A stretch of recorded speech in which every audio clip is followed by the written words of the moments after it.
Assalamualaikum warahmatullahi wabarakatuh. So how do you usually practice to playing a keyboard? I usually practice with my teacher in my home.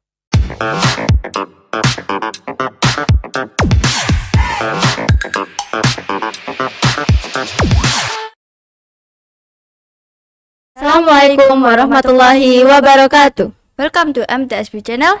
Kita nih cakep. Back again to MTsB podcast where you can find a lot of global information. In today's podcast, you will be accompanied by me as a host and my partner. For those who don't know us yet, hello, my name is Julia Ekawardani. You can call me Julia. I'm from 9.8.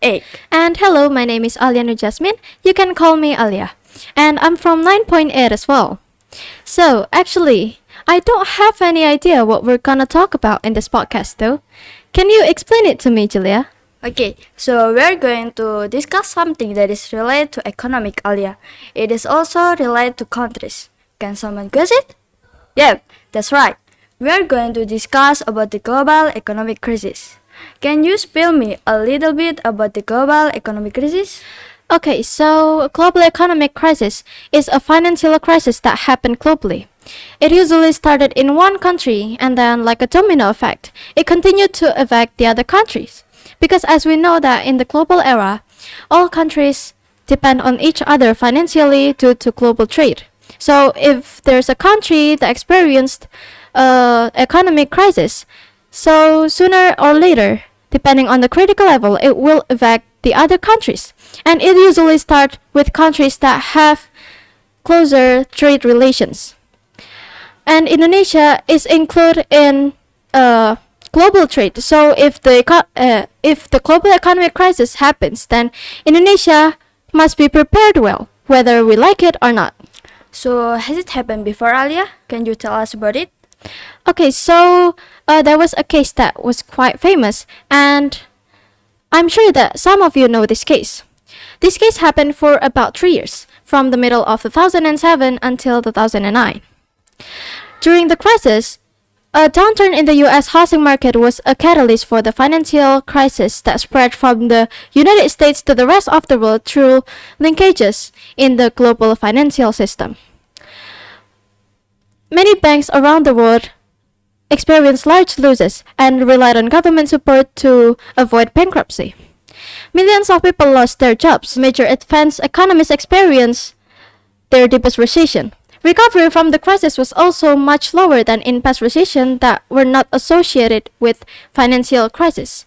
So it is such a calamity for millions of people. Wow, this one is a big case. But can you tell us the main cause of that case, Aliyah? Okay, so the main cause of that case was the bankruptcy of Lehman Brothers Holding Incorporation, or we can call it as LPHI. It is a large investment bank in the US. In short, the company offers mortgage, namely housing loans that can be obtained by many debtors who have no credit experience or even no income. So the mortgage considered high risk. However, the problem didn't end there. At that time, Lehman Brothers packaged the mortgage into a derivative instrument and traded it on global financial markets. At that time, the US Central Bank, namely the Federal Reserve, raised its benchmark interest rate 4 times to 5.25%. This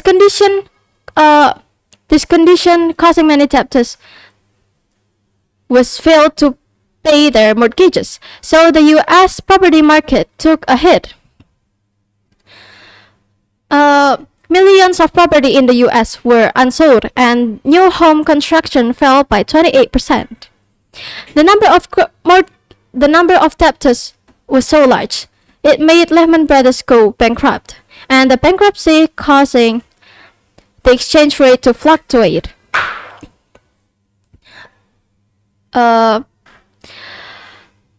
This condition spread to various countries and resulting global financial crisis. Wow, I can't believe a big US company can perform a high business like that. And now, can you tell us what the impact was on Indonesia? Okay, so this case did give some impacts on Indonesia. The first impact was on Indonesia IHSG price level, which dropped quite low due to many foreign investments who are leaving Indonesia. The case was also it also gave a lot of pressure to the state bonds. Luckily, the corporate businesses in Indonesia were quite strong.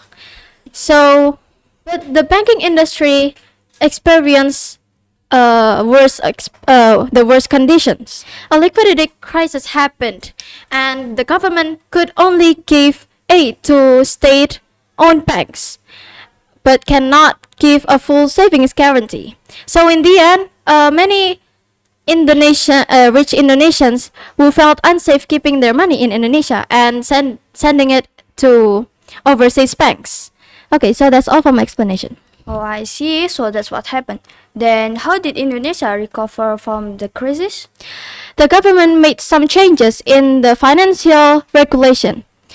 One of them is to strengthen the role of LGS, which is Lembaga Jaminan Simpanan. Another regulation was to add the type of assets as a credit guarantee. The government also made some new rules to prevent stock index volatility. So by 2010, the crisis was resolved when the economy grew by 5%. Oh, thank you, Aliyah. It's helped a lot. But I guess it's enough for today. Any last word? Let's keep learning new things. You have to increase your curiosity about what happens out there, because learning is not all about academics. And remember, learning will not exhaust your minds. Have a great day, you all. Okay, that's all from us. Thank you so much, and sorry for any mistake that we've done. Lastly, wassalamualaikum warahmatullahi wabarakatuh.